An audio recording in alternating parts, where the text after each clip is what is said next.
She was married for the first time at only 5 years old.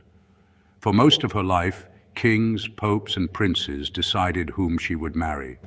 And when she finally chose a husband for herself, they took her lands and locked her away.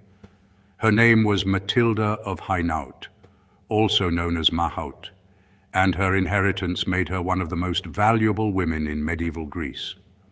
Born in the year 1293, she was the daughter of Floris of Hainaut and Isabella of Villehardouin, Princess of Achaia, a crusader state covering much of the Peloponnese.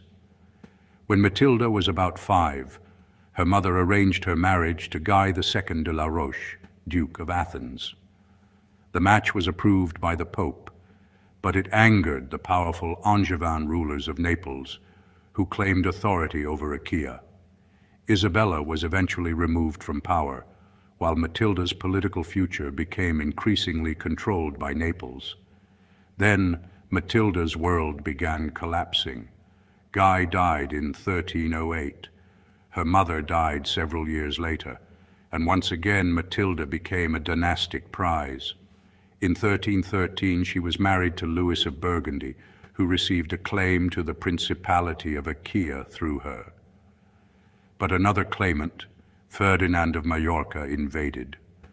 Matilda and Louis sailed east with forces of their own, and in 1316 Ferdinand was defeated and killed at the Battle of Manolada.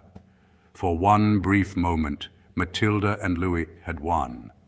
Then, only weeks later, Louis died. Rumors claimed he had been poisoned, although disease is also possible. Matilda was widowed again, and Naples immediately began planning another marriage. This time her intended husband was John of Gravina, brother of King Robert of Naples. Matilda refused. She was taken to Naples and pressured into the marriage anyway. But then she revealed something explosive. She had already secretly married Hugh de la Palice, a Burgundian knight. For the Angevin court, this was unforgivable. As a feudal heiress, Matilda was not considered free to marry without her overlord's permission. Her secret marriage gave them the excuse they needed. Matilda was stripped of Achaia, and John of Gravina took control of her principality. She was imprisoned and spent the remainder of her life in confinement in southern Italy. She died in 1331, around 37 years old.